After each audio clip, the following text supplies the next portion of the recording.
Alright friends, in this module we are moving from images to sequence, and we will be learning about recurrent neural network or RNN. RNN are designed to work with data where order matters. Unlike images where pixels are arranged in 2D grid, sequence data comes in a line, one step after another.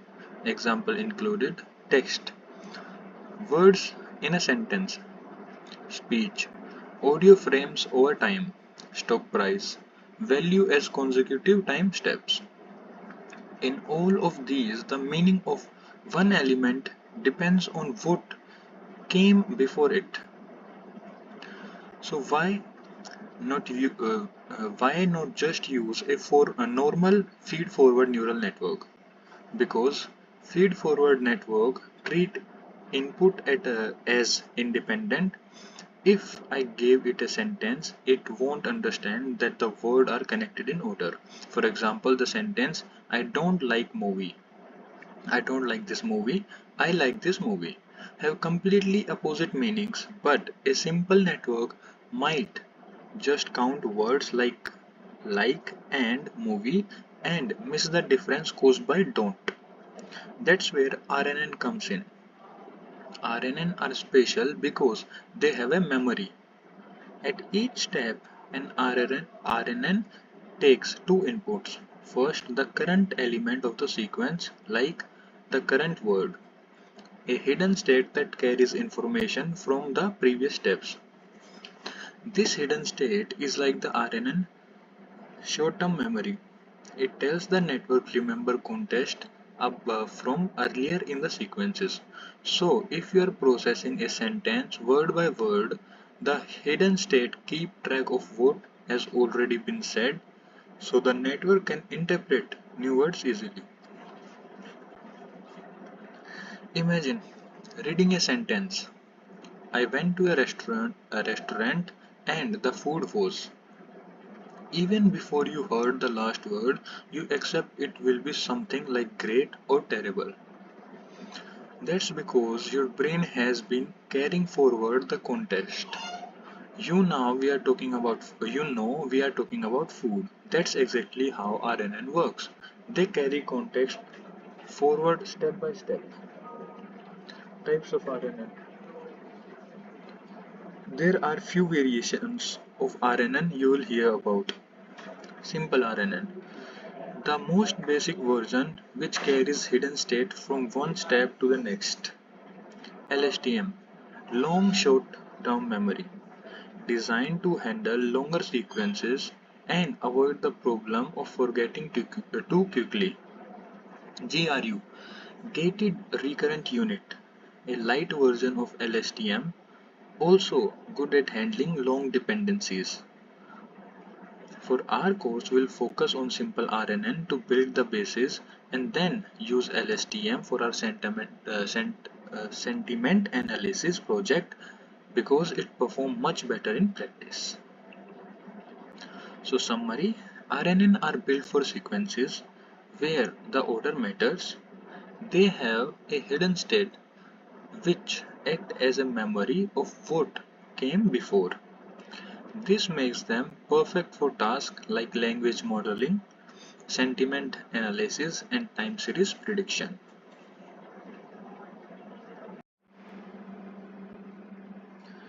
Now let's load our IMDb movie reviews dataset.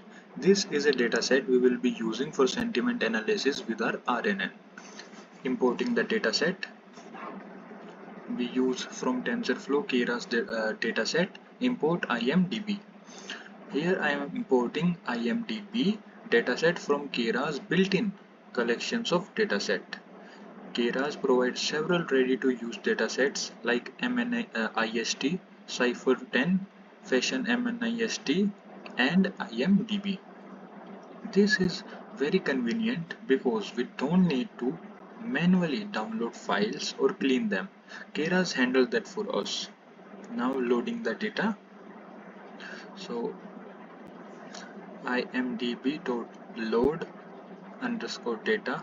This function loads the dataset and automatically splits it into training and testing set.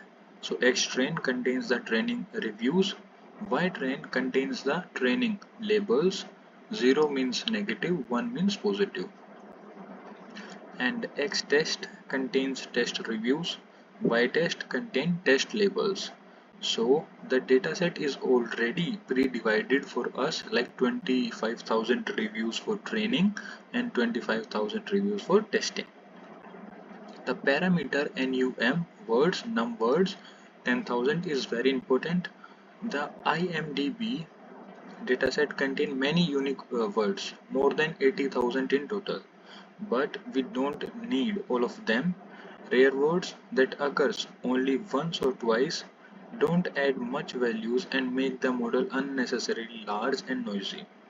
So, num words 10,000 tells Keras only keep 10,000 most frequent words in the dataset vocabulary. This way, the model focus on most useful words that actually carry sentiments.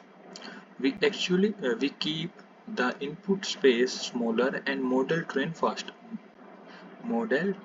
faster. Any word outside the top 10,000 is replaced by a special token for unknown words. So, with just one line, we now have our IMDb dataset ready. 25,000 training reviews and 25,000 test reviews. Each reviews represent as a sequence of integer, and we have limited the vocabulary to the 10,000 most frequent words to keep things efficient. First, I print the number of samples. So length LEN, you can call it length X train shows the size of the training set. It is 25,000. Same goes for the X test, it's also 25,000. So altogether we have 50,000 reviews in this dataset. Now let's check the format of the reviews. X train 0 means the very first training review, but instead of printing the whole thing, we'll just print first 20 numbers. X train 0 is to 20. Now we see an actual example of the reviews. Each number here is a word index. That means instead of storing reviews as raw text like movie was great, the data stores them as a sequence of integers, where each integer maps to a word in a vocabulary. So right now it might look confusing, but don't worry, in the next step we will map these numbers back to the actual words so it makes sense.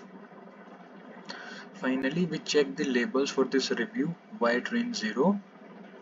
If it prints 0, that means the review is labeled as a negative. If it prints 1, that means the review is labeled as positive. So every review has exactly one label, negative 0 or positive 1.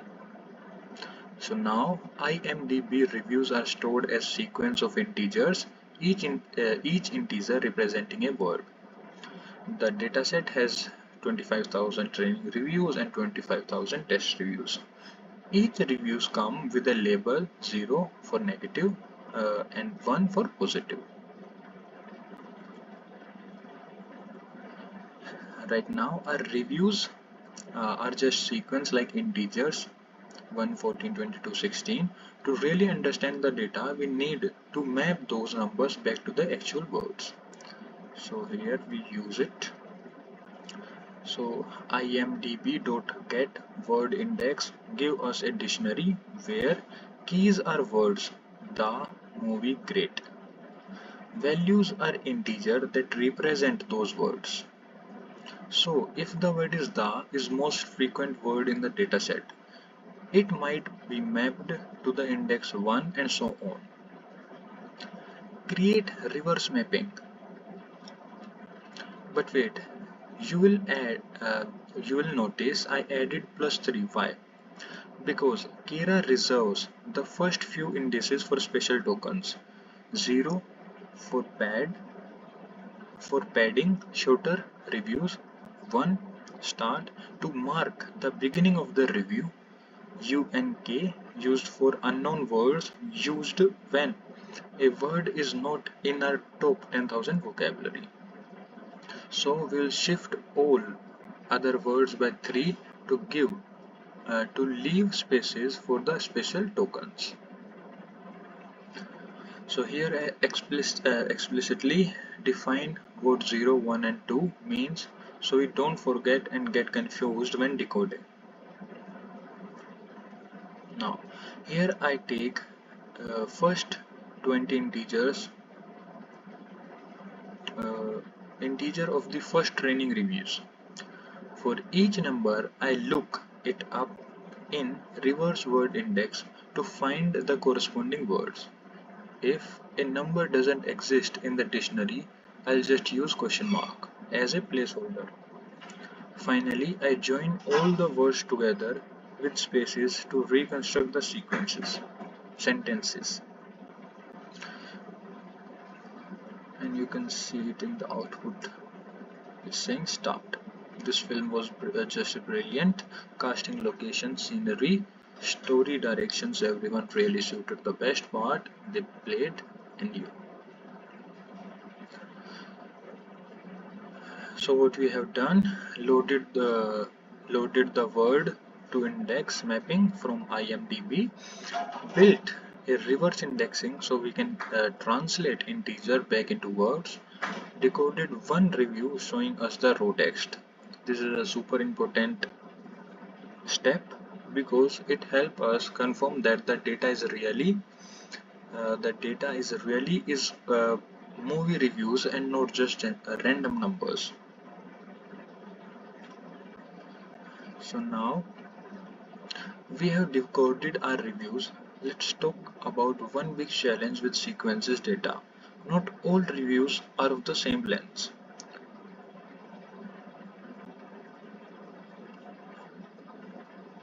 So some IMDb reviews are very short, just 20 or 30 words.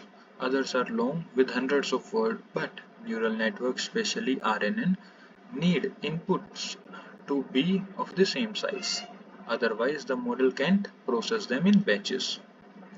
So here I import TensorFlow, Keras preprocessing sequence, pad sequence. Pad sequence function from Keras. This function solves the problem of variable length reviews. And now what we did with that, if a review is shorter than 200 words, it gets padded with 0 at the beginning until it reaches length 200. If a review is longer than 200 words, it gets truncated and only the last 200 words are kept. Max length 200 means every review will now be exactly 200 integers long. This is a design choice. 200 words is usually enough to capture the main sentiment of the movie reviews. A short reviews like this. So this step is crucial for training RNN because it ensures consistent input shapes, allowing the network to process reviews in efficient batches. Words converted to integer, reviews decoded for verification, and all reviews padded or truncated to 200 words. Now we are ready to build our recurrent neural network model.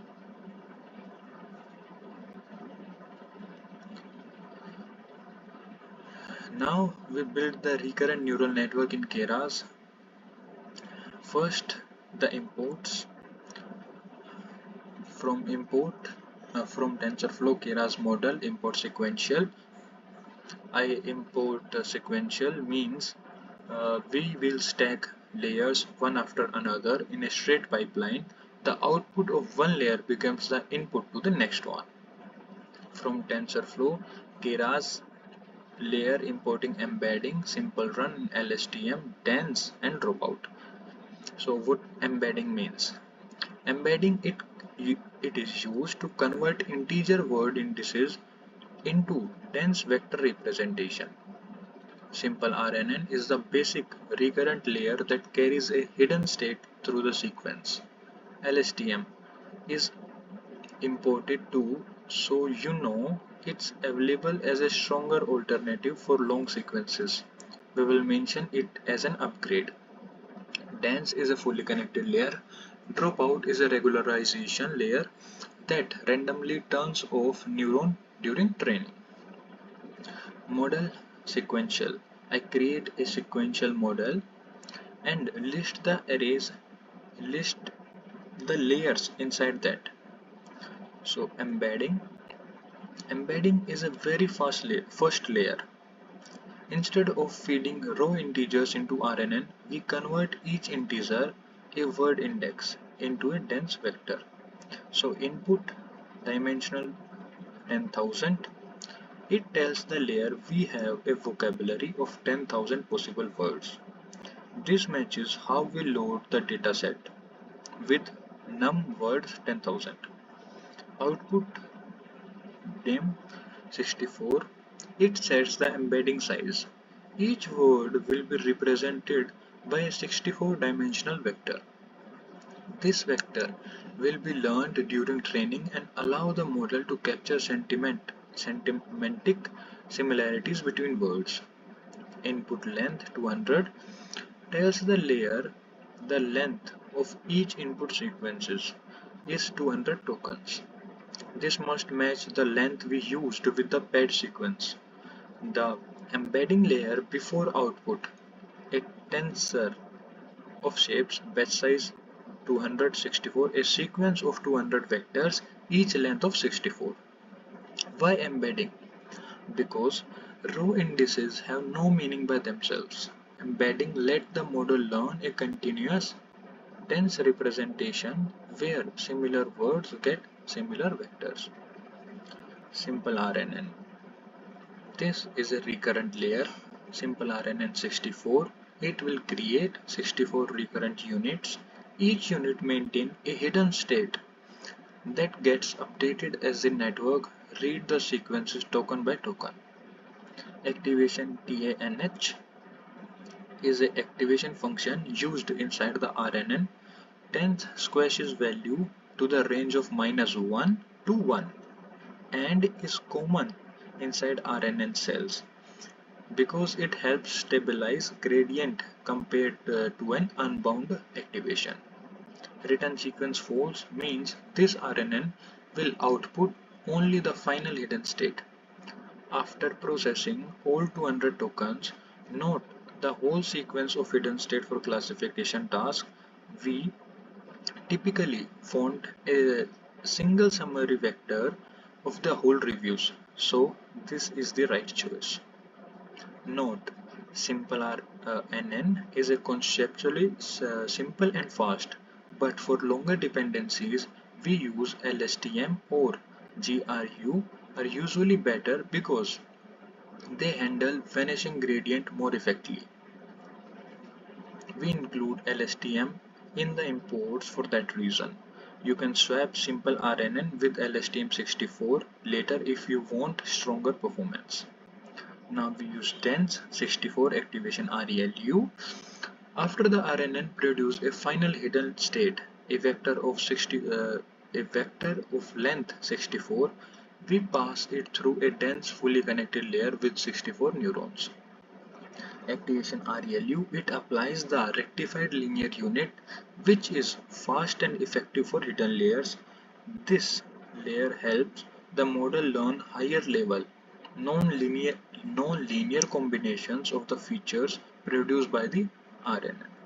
Dropout 0.5 randomly sets 50% of the input of this layer to 0 during each training update. This is a regularization technique that prevent co-adaptations of neurons and reduce overfitting. A 0.5 is a strong, which is often usually for text models to encourage generalization, but you can lower it if training becomes too unstable or its underfitting occurs. Dense 1 activation sigmoid. This is the output layer. Since Sentiment analysis is a binary classification, positive or you can say versus negative. We use a single neuron with sigmoid activation. Sigmoid outputs a value between 0 and 1, interpret as the probability that the review is positive. Value closest to 1 means the model think the review is positive. Value close to 0, it means negative. Reviews are negative. So embedding plus RNN gives us a pipeline, words, then vector, then sequences, then processing, and then classification. If you want to improve recall or on long reviews, swap SimpleRNN with LSTM or GRU. If you need faster training for large dataset, keep SimpleRNN or use smaller embedding size. Always ensure input length in embedding matches the max length used in the paired sequence. Mismatched swap will throw an error.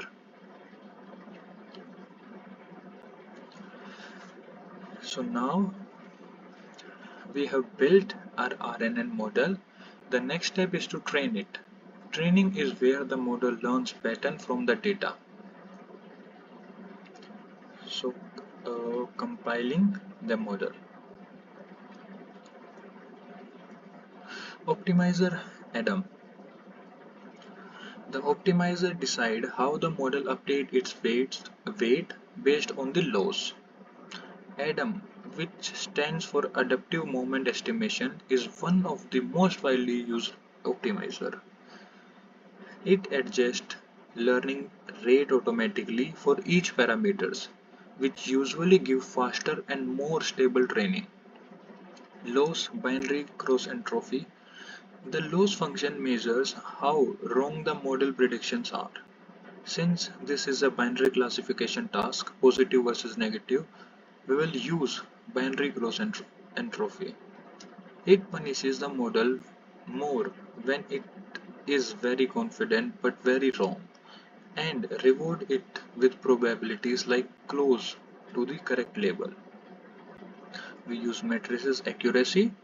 While the model actually learns by minimizing loss, accuracy is much easier for us to interpret. It simply shows the percentage of correct prediction. So compiling sets the rule of the game. Adam optimizer, binary cross entropy loss, and accuracy as the matrices to track it. Fitting the model. X-train, Y-train. This is a training data. This is a training data and the labels. Validation 0.2. We set aside 20% of the training data for validation. This helps us monitor how well the model is performing on unseen data during training. If training accuracy goes up but validation accuracy stays low, it means we are overfitting. Epoch 5. One epoch means the model has seen every training review once. Here we train 5 epochs, so the model goes through the training data 5 times. In practice, you can increase this if the model is still improving. Batch size 64. Instead of updating weights after every single review, the model processes 64 reviews at a time, then update the weight. This makes training much more efficient. Verbose 1. This controls the output display. Setting it to 1 shows us the progress bar and the matrices of each epoch. So during training, you will see logs like this. We have lows, training loss at the end of each epoch, and accuracy, training accuracy, well loss, validation loss, and well accuracy, validation accuracy. If the training goes well, training and validation accuracy will both increase while loss will both decrease.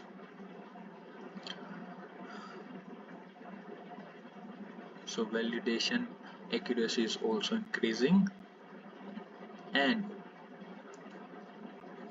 validation loss is also increasing.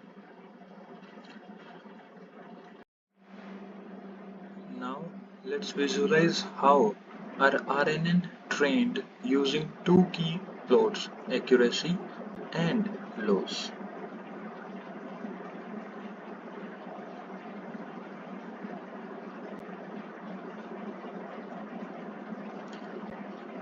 Training versus validation accuracy. On this graph, the blue line shows training accuracy, the orange line shows validation accuracy. The x-axis is the number of echoes and the y-axis is the accuracy scores between 0 and 1.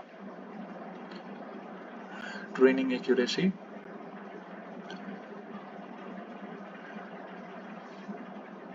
Started low, around 58% and steadily climbed up past 90% by the fifth epoch. Validation accuracy, on the other hand, quickly rose to about 83%, but then it plateaued and stayed flat. This graph between training and validation accuracy is an early sign of overfitting. The model is getting better at memorizing the training set, but it is not improving much on unseen validation data. Training versus validation loss. On this graph, the blue line is training loss, the orange line is validation loss. Loss is measure of errors. The lower, the better. Training loss kept decreasing nicely from 0.65 down to 0.22. Validation loss went down at first, but then started rising again after 2 epochs. This confirms overfitting. After a certain point, the model continues learning training details, but actually perform worse on new data. Our RNN is powerful enough to fit the training data very well. Since validation accuracy plateaued and validation loss increased, we should either stop training early or use a more advanced recurrent unit like LSTM or GRU to handle longer sequence better. We could also try adding more regularization like dropout or L2 penalties or tune hyperparameters. These graphs aren't just pretty pictures, they are diagnostic tools. Whenever you train a model, always check if training and validation curves moves together. If training improves but validation does not, it's a red flag for overfitting. Now comes the final exam for our model, testing it on unseen data. The evaluate function, model.evaluate. It runs the trained RNN on test set. X test are the reviews the model has never seen during training. Y test are the true labels for those reviews. Verbose 0 means we don't want progress bars, just show the result. The function returns two values, test loss, the error value on the test set, test ACC, the accuracy score on the test set. We then print the accuracy using this statement, and the .4f just format the number to 4 decimal places. That means our model correctly classified about 82% of reviews as positive or negative on completely unseen data. This accuracy is good for a very simple RNN model, but notice how it is lower than the training accuracy we saw earlier, which was 90%, above 90%. This confirms the overfitting we detect in the graph. In real project, we could improve this by switching SimpleRNN to LSTM or GRU, which captures long-term dependencies better, adding more dropouts for regularization, training for fewer EPOs, or using early stopping to avoid overfitting. So our simple RNN reached about 83% test accuracy on IMDb sentiment analysis. This is a solid baseline, but the LSTM or GRU and some tuning, we can push this higher. And now we have trained and tested our RNN. Let's try making a new prediction on a new review. Here I take the first review from the test set xtest0. Normally xtest0 is a sequence of 200 integers, but the model accepts input in batch format even if it's just one review. So we use .reshape 1200 to make it into a 2D array of shape of 1200. This means one review 200 words. This gives us the predicted probability that the review is positive. Since our output layer used a sigmoid activation, the prediction will always be a number between 0 and 1. Value closer to 1 means the model thinks it's a positive review. Value closer to 0 means the model thinks it is negative. Prediction 00 is the actual probability value for that one review. Y test 0 is the ground truth label for the same reviews. 1 means the review is positive, 0 means the review is negative. So the model predict 59% probability positive, but the true label is 0, which means the review is actually negative. So here the model made mistake. This happens because the probability is close to 0.5, a gray area, meaning the review had mixed signals. With only a simple RNN and a few EPOs of training, the model is not yet very strong, and LSTM or GRU could capture more